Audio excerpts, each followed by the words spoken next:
तो विद्यार्थियों, हमने इससे पिछले सेक्शन में ये पढ़ा था कि how to expand the determinants, और इस सेक्शन में आज हम पढ़ने वाले हैं कि डिटर्मिनेंट को, इनकी इवैल्यूएशन जो है किस तरह से हम सिंप्लीफाई कर सकते हैं। उसके लिए कुछ एक प्रॉपर्टीज़ हैं, उनको हम अप्लाई करेंगे और उसकी सहायता से जो है हम इनका इवैल्यूएशन जो है उसको सिंप्लीफाई करने का कोशिश करेंगे।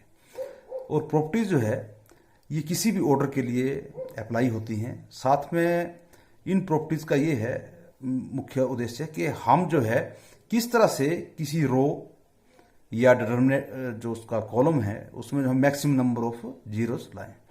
तो डिटर्मिनेंट को इस प्रॉपर्टीज़ की सहायता से हम काफ़ी हद तक जो है सिंप्लीफाई, इसकी वैल्यूएशन जो है कर सकते हैं। तो इसकी जो प्रॉपर्टी नंबर 1 है वो ये है that the value of determinant remains unchanged if rows and columns are interchanged. जैसे आप इसमें माना कि हमारे पास ये डेल्टा है, डिटर्मिनेंट को शो कर रहा है A1 A2 A3 B1 B2 B3 C1 C2 C3। अगर हम इसके रोज और कॉलम को इंटरचेंज करें, मतलब जो कॉलम है वो रो बन जाए और रो जो है वो कॉलम बन जाए, तो इसकी वैल्यू जो है ये बराबर रहती है।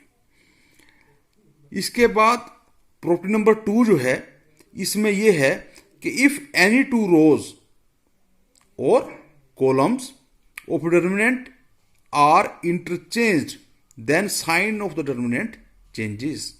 इसका अर्थ ये हुआ कि यदि आपके पास कोई डिटर्मिनेंट डेल्टा है और इसके आप किन्हीं दो रो को आपस में चेंज करते हैं, जैसे इस केस में फर्स्ट रो और थर्ड रो जो है इसको हमने चेंज किया है, तो इसकी वैल्यू में कोई चेंज नहीं आती है। लेकिन यदि इसकी वैल्यू पहले x अगर आई थी तो अब ये -x हो जाएगी, मतलब इसका वैल्यू का साइन चेंज होगा। तो ये भी एक इसमें प्रॉपर्टी नंबर 2 है। उसके बाद प्रॉपर्टी नंबर 3 ये है कि if any two rows or columns of determinant are identical then value of the determinant is 0। इसका अर्थ ये हुआ कि किसी भी डिटर्मिनेंट में कोई दो रो या कोई दो कॉलम्स आपस में आइडेंटिकल हैं, तब उसका जो वैल्यू आएगी या मान जो होगा वो 0 होगा। इसके बाद जो नेक्स्ट है हमारे पास, जो बहुत ही इंपॉर्टेंट प्रॉपर्टी है कि if each element of a row और a column of determinant is multiplied by a constant k, then its value gets multiplied by k। इसका अर्थ ये हुआ कि यदि हमारे पास कोई डिटर्मिनेंट है और इसको अगर हम k के साथ मल्टीप्लाई करते हैं तो इसकी किसी एक रो, चाहे फर्स्ट रो हो, सेकंड रो हो, थर्ड रो हो या कोई कॉलम, मैं वो फिर दोबारा वैसे ही है कि चाहे फर्स्ट कॉलम हो, सेकंड कॉलम हो या थर्ड कॉलम हो, इसके साथ ये मल्टीप्लाई हो जाएगा। इससे आप थोड़ा कन्वर्स भी चल सकते हैं कि आप यदि किसी रो या किसी भी कॉलम से कोई उसका कॉमन अगर फैक्टर है तो उसको जो है आप बाहर भी ला सकते हैं। तो इन प्रॉपर्टीज को जो है उल्टा और सुल्टा दोनों तरफ से इसको जो है हम अप्लाई करते हैं। और दूसरी इसमें एक बात ध्यान देने वाली और है कि जो मैं इसमें प्रॉपर्टीज रोज के लिए बता रहा हूं वैसी ही प्रॉपर्टीज वो कॉलम्स के लिए भी अप्लाई होती हैं। अब इसमें प्रॉपर्टी नंबर 5, जो कि बहुत ही महत्वपूर्ण प्रॉपर्टी है भी, कि if sum or all elements of a row or column of a determinant are expressed as sum of 2 or more terms, then the determinant can be expressed as sum of 2 determinants। अब मैंने इसमें आपको पहले बताया है कि जो properties रोज में अप्लाई होती हैं वही कॉलम्स के लिए भी सेम है। तो मैं जैसे आप इसमें ये एक एग्जांपल लिया है हमने कि A1 plus lambda 1, A2 plus lambda 2, A3 plus lambda 3, ये फर्स्ट रो है, और सेकंड रो है B1 B2 B3, और थर्ड रो है C1 C2 C3। तो जो फर्स्ट रो है इसमें आप देख रहे हैं कि ये 2 एलिमेंट्स का सम है। Then according to this property number 5, this can be expressed as the sum of 2 determinants.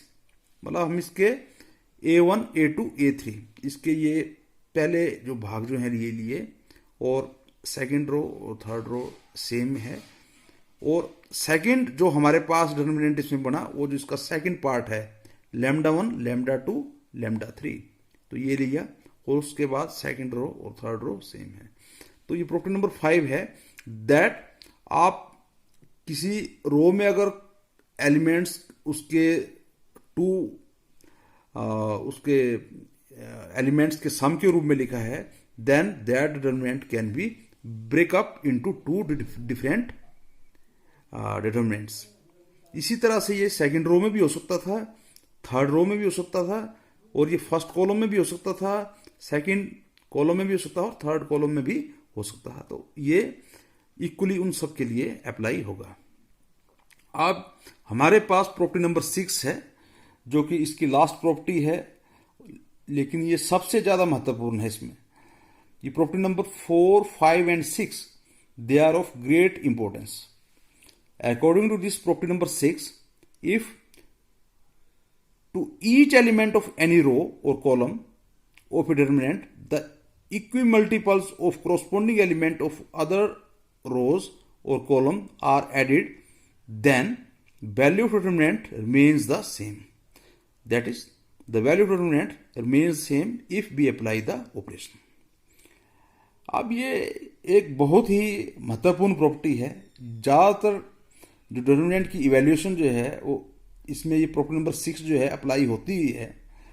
इसमें सरल भाषा में इसमें मैं आपको बताऊंगा तो ये है कि यदि आपके पास कोई रो है, उसमें आप किसी दूसरी या तीसरी रो को स्केलर मल्टीप्लाई करके उसको ऐड कर सकते हैं, घटा सकते हैं। आप जिस रो में उसको ऑपरेशन को अप्लाई कर रहे हैं उसमें है वो ऑपरेशन जो है अप्लाई होगा। और इसके साथ ही एक और इसमें बात बड़ी महत्वपूर्ण है कि हम जो है यहाँ पे एक से ज़्यादा ऑपरेशन भी इकट्ठे लगा सकते हैं एक सिंगल स्टेप में। और लेकिन उसके लिए कंडीशन ये है कि there should be at least 1 row that remains unchanged. जिस रो में आप ऑपरेशन लगा रहे हैं, जिसकी सहायता से लगा रहे हैं, उसमें कोई चेंज नहीं होगा। तो ये बहुत ही महत्वपूर्ण है। अगेन ये दोबारा मैं क्या इसमें बताना चाहूँगा आपको, जैसे हमने रो के लिए भी डिस्कस के लिया, सेम मेथड जो है कॉलम्स के लिए भी अप्लाई होगा। तो क्योंकि हमारे पास क्वेश्चन जो होते हैं वो ज़्यादातर 3x3 के ही होते हैं, तो उसमें जैसे आप ऑपरेशन जो है लगते हैं तो हम क्या करते हैं उसमें उसको सिंप्लीफाई करने के लिए कई बार एक स्टेप में एक से ज़्यादा ऑपरेशन भी लगाते हैं। लेकिन उसके लिए कंडीशन यही है कि हमारे कम से कम एक रो जो है वो अनचेंज रहना चाहिए। अगर आप रो में ऑपरेशन लगा रहे हैं तो एक सिंगल स्टेप में सिर्फ रो में ही होगा। अगर आप कॉलम में अप्लाई कर रहे हैं कोई ऑपरेशंस तो उस स्टेप में सिर्फ कॉलम में ही आप ऑपरेट करेंगे और उसको सिंप्लीफाई करेंगे। तो इन ऑपरेशंस का जो मुख्य उद्देश्य ये होता है कि हम जो है